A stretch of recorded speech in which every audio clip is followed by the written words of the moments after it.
Tomorrow is one of the country's biggest holidays. Yes, it's Thanksgiving, a time when family and friends gather together from near and far.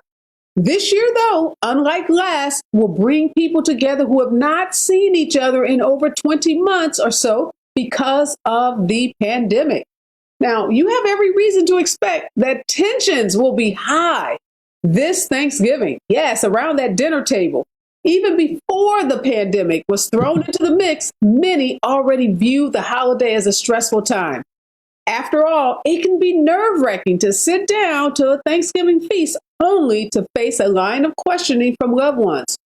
See why my guests today say don't avoid, but rather embrace those tense dinner conversations.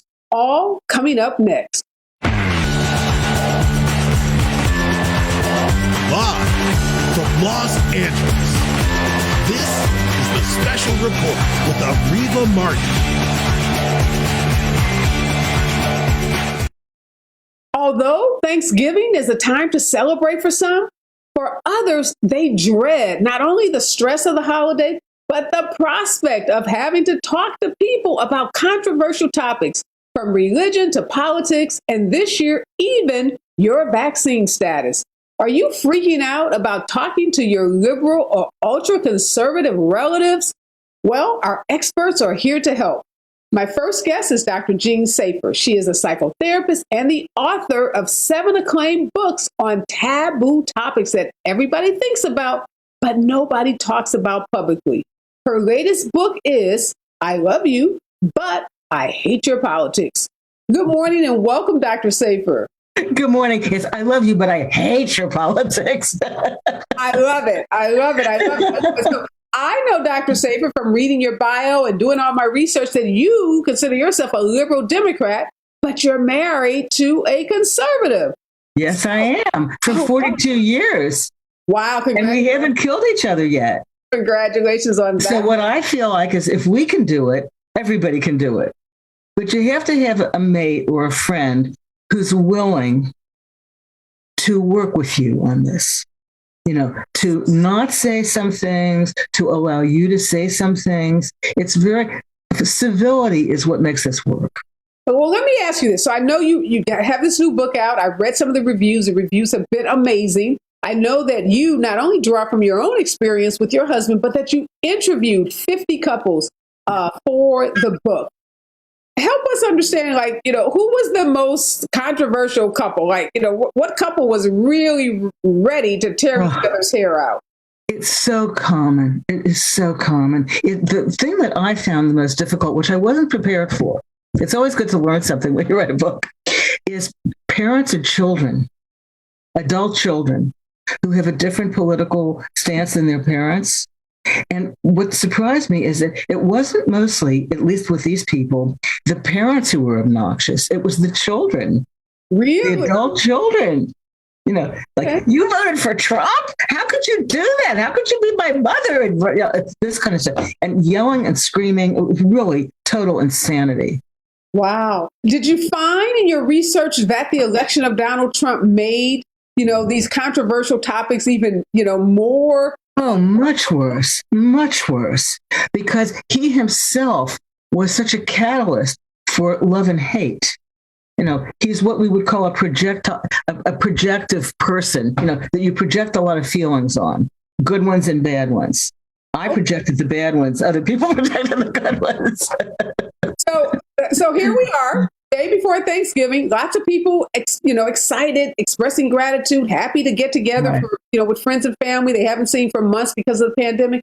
But others are dreading sitting around that table, sitting in front of that television, watching that football game, and having to respond to questions about, what do you think of the upcoming midterms? What do you think of the bipartisan infrastructure bill? What do you think of, the acquittal of Kyle Rittenhouse? What do you recommend for people when these topics come up? How should they handle it? Well, this is a specific feeling that I have about it. You don't have to do it. If somebody brings up something, I know this is a shocking thing, but if somebody at the table brings up something that you don't want to talk about or you feel is radioactive, guess what you can do? Change the topic. But what about that annoying relative, Dr. Safer, that just won't let it go? They just keep beating and beating and beating that, that drum. They can't make you talk about it. I think this is very important for people to hear, because we have a sense that we have to respond. That it's polite. Also, it's not necessary. It's not up to somebody else. If somebody is saying things that are obnoxious or really controversial in a terrible way, and it's going to go badly, say, let's not do that. It's Thanksgiving today. Mm-hmm. And keep saying it. I don't feel that anybody has to be dragged into a hostile conversation without their willingness. Mm-hmm. And this is an unusual position that I'm taking. I don't think you have to go along with it. If somebody starts with, well, I think Biden's the worst president in the history of the world, what do you think? I say, let's leave that out of it for today. This is the day for Thanksgiving. Mm-hmm. But should you use this, though, Dr. Safer? Some experts I read and reviewed and getting ready for the show said, rather than avoid these conversations, we should embrace them. It helps us get prepared for these conversations as they are going to take place in our workplace, as they may come up in other contexts, and that we should use this as an opportunity, with friends and family that presumably are not going to be as hostile as a stranger, to really hash out some of these big issues. What do you think? Oh, I disagree. I think it's exactly the opposite. Your family is going to be the hardest. A stranger is nothing compared to your parents or your relatives. But I'm really a believer, and I've been a psychoanalyst for 45 years now. And so I really believe that there's some topics that you figure out pretty quickly are going to be radioactive. I don't care if they're with friends, with family, with strangers, that you have my permission to change the subject. Now, you don't always have to do that. I mean, I've grown up my entire marriage with my husband's senior editor of National Review. I am a liberal Democrat, and I figured out a way to talk to people who disagree with me. Mm-hmm. I've had to. What about trying to change someone's view? So you mentioned the kids. So if you are someone's parent or you're someone's child. Did you see that? Did you see what I just did? No. The first thing to make these conversations work is to accept from the beginning, in your own heart and soul, that you are not going to change anybody's mind. Okay. This makes all the difference in the world, because you weren't going to. But wait, Dr. Safer, what about vaccines? I can understand not changing their political view about, who they're going to vote for. But if you're trying to keep a family member safe and you know that vaccines keep people safe, it's so hard. Should you try to convince them of the science of the vaccines? You certainly are asking a terribly difficult question, because of course I believe that we should try. But on the other hand, if you're dealing with somebody who is against vaccines, how far do you think you're going to get in convincing them of it? They already think that a vaccine will give them, make them impotent. When you're dealing with a person who's already convinced, the facts will not convince that person. Mm-hmm. And I think at some point we have to accept that not everybody's going to be rational about these things. You could certainly say, look, I think it's a good idea. I'd like to keep you safe. I love you. You could say all that. But if this person, which a very large part of this country agrees with, thinks that vaccines are going to kill you and that COVID is better, there's nothing you're going to be able to do. And one of the things that I've learned in 500,000 years of doing therapy is that you can't convince everybody of things that are rational. You can't. Okay. But even asking the question, I'm having a dinner and I'm concerned about my safety and the safety of my family. So I'm only allowing people who've been vaccinated to come. So I need to ask their vaccination status. Is it okay to ask the status? It's essential. Okay. This is for your health and the health and safety of the people at your party. Absolutely, you are. Mm-hmm. Yes. I think it's wrong not to. Okay. But if there are people who you thought, you were going to invite and aren't vaccinated, I would uninvite them until they get vaccinated. Okay. It's life and death. I mean, this is a deadly disease. And you can't put everybody else at risk because this person has decided that vaccines aren't good. So I think you have to take a real stance sometimes. Some quick do's and don'ts. I assume you should not be having any hot button controversial conversation if you've been drinking. Oh, absolutely. You've got it. Drinking is the quickest way to have a fight over politics. Okay. You know, don't do it. Don't do it. Please don't do it. Over alcohol. What about sending memes or an article? So I'm not going to mention vaccines to you, but I send you an article about all the benefits of vaccines. Is that okay? Well, I call that article thrusting. That is, here, take this, look at this, read this. That's just as bad. If you're dealing with a person who you can't get through to, do you think you're going to get through by doing that? Okay. No, I think we have to accept that there's some things we can't fix. You know, you can try, you can talk to this person and say, I love you. I want to see you healthy. You know, please do this. You know, do this. But you can't make people do it. You really can't. And I think accepting that is very important. Now, you may decide not to have that person at your house. Right. Okay. Dr. Safer, sit tight. I'm going to come back to you. I want to bring up a guest. Her name is Emily Esponzi Smith. She's a writer. She's a speaker. Her last book is The Power of Meaning, Finding Fulfillment in a World Obsessed with Happiness. Good morning and welcome, Emily. We know each other. Hi, Jean. Thanks, Ariva. Hi there, Emily. So, Emily, you've written this whole book, and basically you say as Americans, we're obsessed with happiness. And I know during the holidays, we all think we should feel super happy. So what do you mean when you say we're obsessed with happiness? So in my book, I talk about how in, Western culture in general, but specifically in the US, there is this sense that, a good life is a happy life. And, we get the message all around us, especially at the holidays, that, that there's this kind of expectation that we should be happy all the time. And, I really wrote my book because I felt frustrated by this kind of constant expectation because it's really unrealistic. Totally. And not only that, but when you kind of set that expectation, especially at this time of year with all the messaging around us, it gives us a kind of a high place to fall from when those expectations don't become realized. So it's just kind of a recipe for misery and more suffering. Okay. It makes you depressed. I agree with that. But so what do we do during the holidays? Because you're right. We've been told all of our lives that this is the happy time of the year, that we should get together with family and friends. And then right after Thanksgiving, we start shopping for gifts and, planning more gatherings. So if we're not trying to be happy during this time of year, what should we be striving for?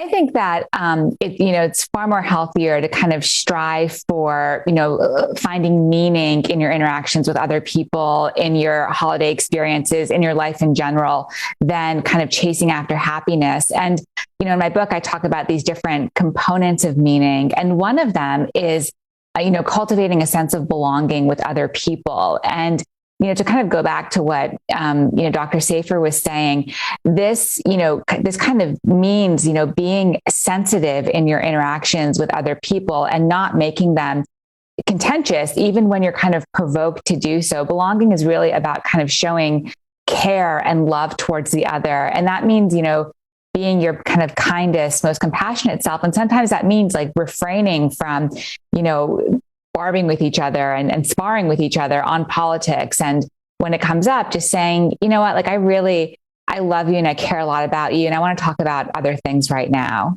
Yeah. Oh, Dr. Safer, second that. I'm going to bring you back into the conversation. What about, with my kids when they were younger, we used to have to go, I would make them go around the table and say one or two things that they were grateful for during the holidays. What do you think about that? Is that something that should be done, shouldn't be done, forced on like I forced it on my It seems artificial, doesn't it? You could, maybe a better way would be to just suggest or offer, if anybody has anything to say like that, for them to say it, rather than forcing everybody at the table to say something. You know what I mean? To leave it more up to people themselves. Even if they're your kids even if they're your kids, yeah. Pay their rent and pay their school tuition and feed them.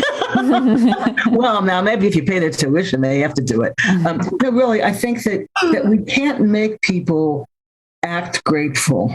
We can make a situation in which they can be grateful, And we can show that by being grateful ourselves. Mhm. But I don't think we can necessarily cause others to be able to do that. And Emily, you talk about making these connections during the holiday. What are some ways that people can, make meaningful connections rather than, like you said, being obsessed with this notion of happiness? So, when it comes to kind of making meaningful connections and this cultivating a sense of belonging, I think it's really important to know that, having a sense of belonging, that meaningful connection with someone, it's not like it's just a feature of some relationships and not a feature of others. It's something you can actually, cultivate in the moment, whether it's with a relative or like the person you're picking up your turkey from. And it's just about tuning into the other person and really seeing them and valuing them for who they are on their own terms. Sometimes, people talk about belonging in certain contexts, but you can imagine that, you might have a relationship with someone where you would expect to feel a sense of belonging, but that person wants to change you or values you for like your achievements or how you look. And so with really cultivating meaningful connections, it's about accepting the person on their terms and kind of leading with love and an open heart. And you can make those connections with all kinds of people. They don't have to be intimate.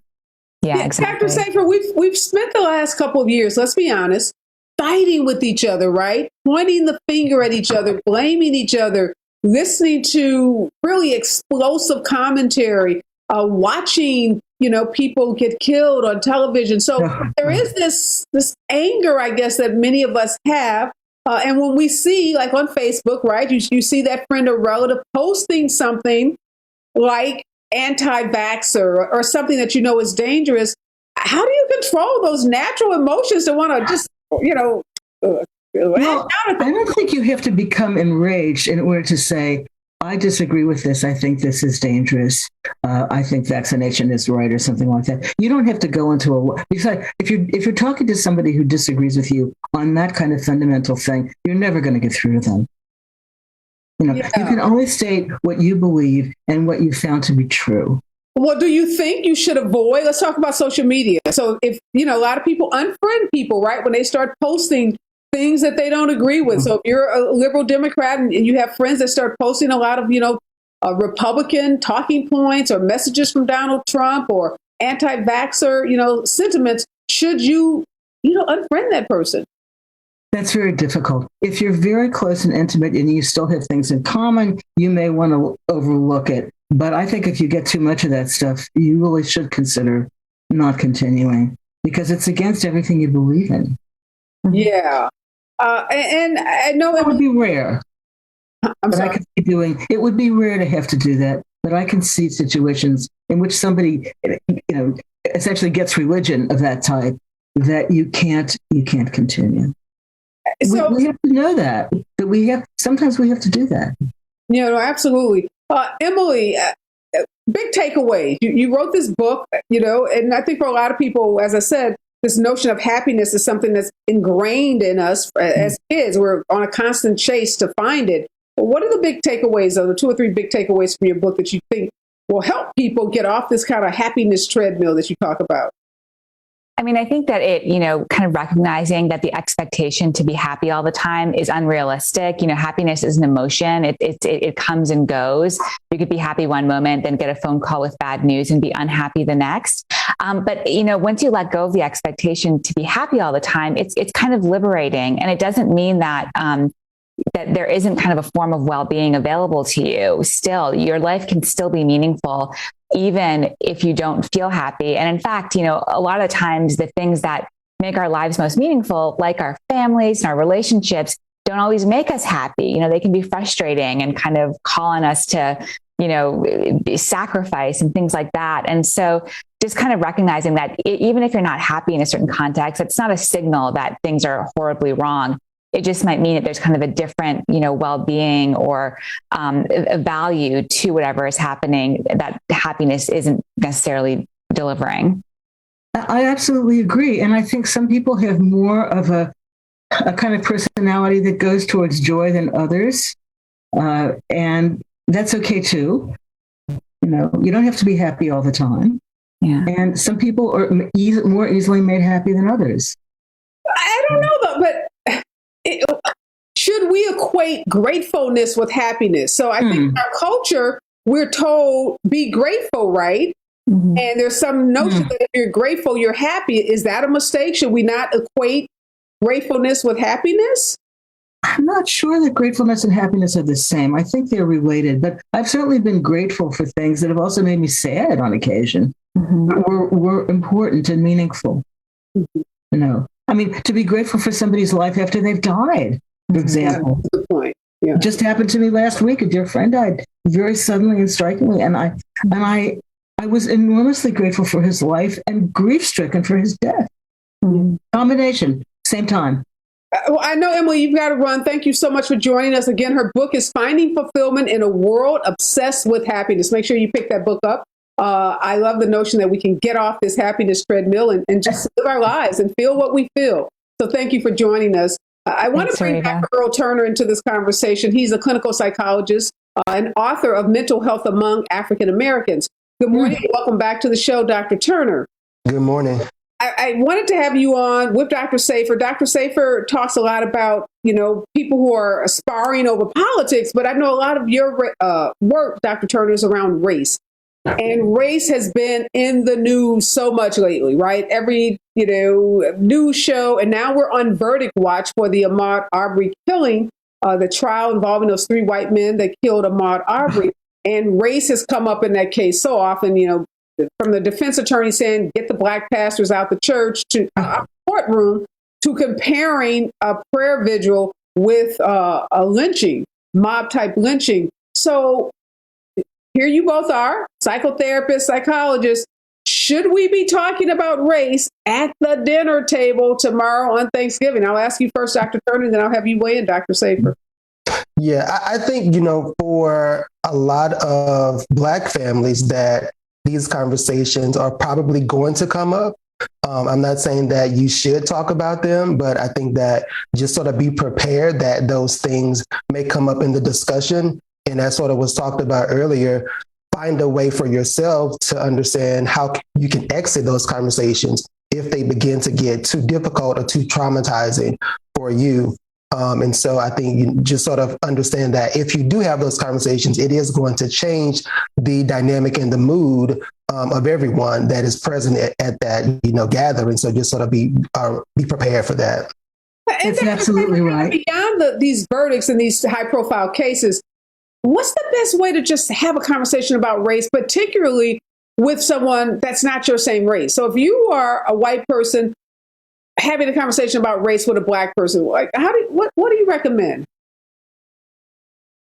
I think for me, talking about race across sort of racial differences is necessary. And so I think just being open to the dialogue, that you may have different understandings and interpretations about what's going on. So I think that's the first thing, to just sort of recognize that you have your own opinion and the other person has their opinion.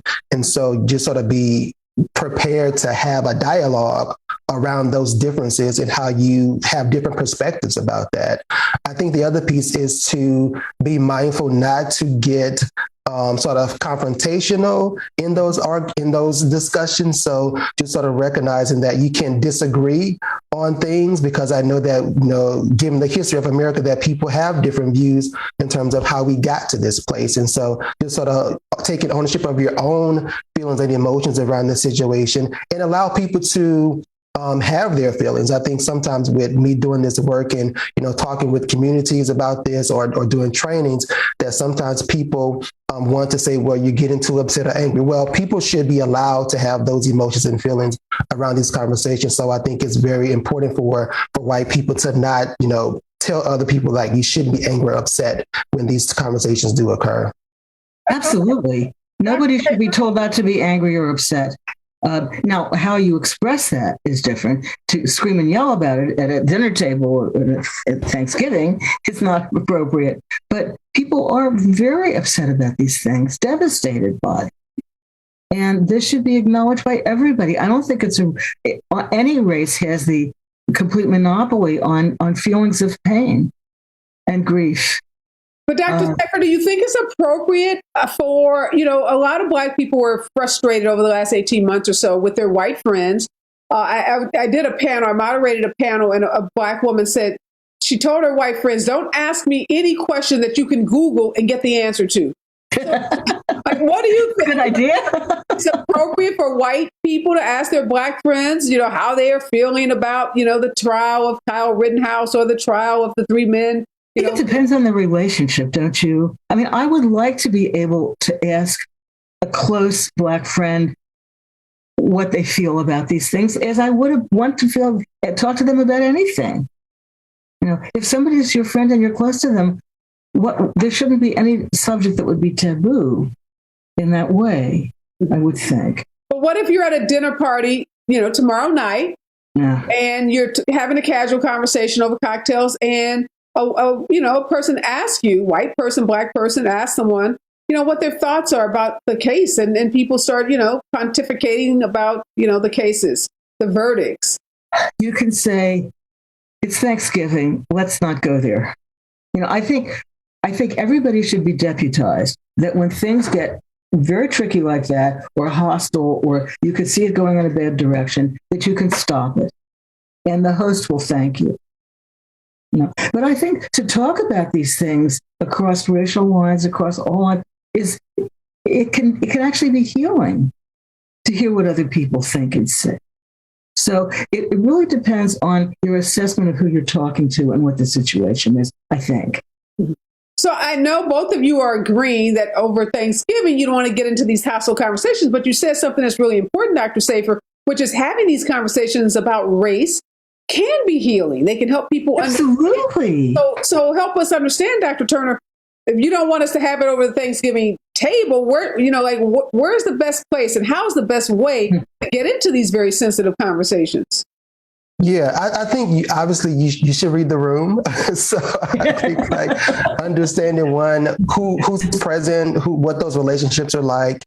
And if you don't have a good relationship with someone, just understanding that the dynamics of that conversation are going to be much different. And so not to say that just because you have a good relationship with someone that you're going to agree on things, because we know that's not always, going to happen. But I think just sort of understanding that it is important to have these conversations. I think one of the reasons why we've gotten into this place of having these repeated incidents about injustice is that we're not having the conversations. And as we can see, with where politics is going now, we're trying to remove critical race theories in some of those discussions from the education system. That also is going to also taper us having these conversations in places where it's appropriate to have those discussions. So where can you have those discussions? I think it is important that you as individuals with your networks and your communities and your friendships to figure out, when you're out happy hours, just hanging out at your houses on the weekends, that you can bring up topics and say, there's been a lot of stuff going on in the news. And that is a great way to sort of dive into those conversations. And I think you can then personalize those things about your own impressions about it, or maybe your own individual experiences, because I know that we've all had some experiences with racism in this country, whether depending on where you are in that sort of scenario. But I think you can sort of talk about it from that situation, even if it's I didn't have that awareness about, how impactful or negative these experiences were for people of color. It can be very important, if you haven't had that experience, to hear it from somebody who has. Mm-hmm. It can be life-changing, actually. But Dr. Safer, let me ask you this. So if you're at one of these dinner parties over the next couple of days, not just tomorrow, but lots of people are having parties all weekend, and somebody makes a comment that you find offensive, it could be a racial comment, and you don't say anything. Is your silence complicity? Might someone read that as you didn't? I would take it easy with that. I wouldn't not say something, but I wouldn't try to be militant about it, because if you're at a party, it's not the appropriate place. But I wouldn't allow something to be said that I found offensive to myself or someone I cared about racially or any other way. Mm-hmm. But you use good judgment here. I mean, the Thanksgiving table is not the place to have certain conversations. And you can hear that really very quickly from how people react. If people get very defensive and they start raising their voices, you're in bad territory. Mm-hmm. What about humor?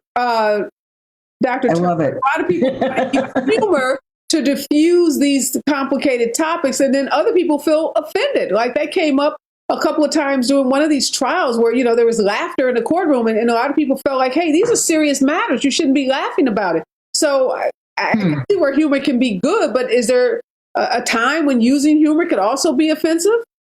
I think so. I mean, I think that, humor at the inappropriate moment is not humor. And so I think, trying to figure out what, like maybe after you diffuse those conversations, then you can maybe, bring up some humor or tell a joke or something, but you don't want to do it like immediately after those conversations, because I think then that negates everything that maybe had occurred before. So I think, like, as a psychologist, if I'm in the room and a client like brings up an issue that makes me nervous, or maybe I can read that they're nervous about it, and like I laugh, then that's probably not going to be helpful for that relationship. So I think in our own interactions, like if people are making jokes at things that we're really taking serious and really want to sort of process, then that's sort of saying, well, this is not something that I think is important for you or myself at this time, even if I am uncomfortable. So I think if you're uncomfortable and you want to lighten the mood, just say, you know what, I'm getting really uncomfortable, and maybe we can come back to this later. I think that's a much better way to handle the situation. Okay, so right. Dr. Safer, you live in Los Angeles or New York, and your friends are all super liberal, and they, eat sprouts, and they're vegan, and they wear vegan leather, and not mine, but they're all in, ultra progressive. But you have relatives in the South, and you go visit those relatives in the South over this weekend, and they still use words, the F word when they're talking about, people who are a part of the LGBT community. They're using, offensive language and describing people, that us progressives, we understand that's wrong, and we clean up our vocabulary. Do you try to correct that uncle, aunt, cousin that uses that, offensive slur, or do you just... We're asking the most difficult questions in the world. I mean, yeah, you don't want to have a big fight over the Thanksgiving table. On the other hand, you want to support your friends who could be offended. I wonder if one could possibly use subtle humor in a situation like that. To say, oh, that's not a term we really ought to use. Come on. With a light, I think with a somewhat light touch, not to say, why are you saying that? You're already, you don't want to get into a big fight over it. But I think there are intermediary ways to let people know this is out of line without making a big deal out of it, if you know what I mean. So avoid the confrontation. Do you agree with that, Dr. Turner? If a friend uses one of these offensive words or terms to just... At a party, where there's lots of people. Yeah. Do you think you just, try to find a little subtle way? You let it go? Or do you call the person out and say, come on, that's ridiculous. That's offensive. I do think that you don't want to cause, a big sort of blow up or argument at a party where everybody's trying to sort of enjoy themselves, because again, it's going to shift the mood. But I also am the mindset, like if you see something, like say something. So I think like if somebody makes a inappropriate remark, whether it's like something that is offensive to you, or being negative towards your own community or otherwise, like I think it's important that if you don't agree with those statements, to say that I don't agree with what you're saying, I don't like it, it makes me feel uncomfortable, you should be open to all people, or whatever the language is. I think it's okay, and I think appropriate to like say, hey, that's not cool to do that. I think we tell kids all this in terms of like being bystanders in situations. Like, how do we teach kids to be bystanders and do this? Like, kids are watching us, and so I think like if they let these things sort of pass and witness that, then they're going to sort of assume like it's okay for them to do in other situations as well. It also that depends on how the person deals with it. The person can get very angry. Well, I was just making a joke. It's a tricky matter to do this subtly. Okay, another tough question. Now we're just having surface level, like we're not really talking, right? We can't talk about politics. We can't talk about religion. We can't talk about, hot button topics in the news. Are we now just having, just really boring chit chat and surface level conversations where we're not having meaningful connections. It's how we talk about them. It's how we talk about them. There's no topic that has to be completely off limits, but how you say it matters, I would think, more. You can't get into it, I'm against capital punishment and how could you, it's the tone of voice that's half of the problem. But I don't think anything should necessarily be off limits, but you've got to get a sense of your audience and who you're talking to. Mm-hmm. Right. And I think one of the reasons why it's often recommended to avoid these hot button topics is because that most people are not able to contain their emotions in that moment. So I think in terms of, being a therapist, we understand emotions are natural responses to situations. And so you have to have that awareness of yourself to know, when do I need to take a step back or draw back? And not everyone can do that. So I think if you are in a family or in a space at a gathering where people, have a good sense of regulating their emotions, go with those topics. And I think it will sort of make it a sort of more meaningful moment for you to have those difficult dialogues and be able to get through those as opposed to it escalate into a confrontation, which is what we don't want to happen. Yes. Okay, last question for you guys. You are experts. You're experts in your field. You've written books. You speak. You lecture. People look up to you. What do experts talk about at the dinner table? What kind of conversations are you having, Dr. Safer? Well, I don't know about my colleague, but I think we talk about the same things everybody else talks about. What do you think? Right. Everywhere I go, people know I'm a legal commentator. They know I'm a legal analyst. So they're all. And they ask you questions, right? What do you think about this trial? What do you think about this case? So, they don't let me just have that time off. So I'm wondering. But can't you say, that's for work? Okay. Yeah. I would say that if somebody says to me, oh, I know you're a psychoanalyst and I have a friend who needs it. And I say, oh, not now. We're having dinner now. And with a light touch. Okay. Yeah. And I think I try to turn off. It doesn't always work that way, but I think that given the amount of work that I do and talking about these different topics, that I also want to just enjoy the moment. And so I think for my friends and family that know how hard I work, that they're respectful if I say you know what? I'm off the clock today. It's my turn to say okay, this is time for me to just enjoy your company. When somebody starts a conversation saying, you're a psychologist, what do you think of such and such? I don't know. I don't want to do that. I love that phrase. I'm off the clock. I'm going to start using that. All my friends that are listening and watching, no more free legal advice. I'm not talking about cases tomorrow. I'm not talking about work. Good for you. Catch me on TV if you want to hear my analysis on these trials. At the dinner table, I'm not talking about it. I am off the clock. Thank you so much, Dr. Safer. Thank you so much, Dr. Turner. You're welcome. Happy Thanksgiving. Holidays. Happy Thanksgiving. And we'll be talking to you soon when you're back on the clock.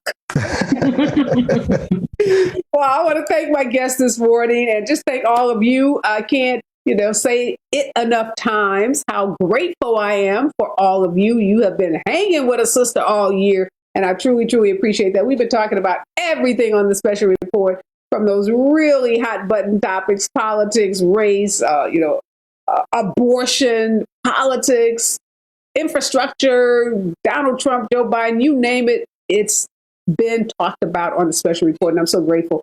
For all of you for using your inside voice and, exercising some restraint and not, throwing shoes at your computer as we have these conversations. So again, just want to thank you. Just some words to live by before we get out. And these are from Emily's book, which I found so profound. In our daily lives, we need to think of others and to have goals that include caring for others or working for something other than our own prosperity and advancement.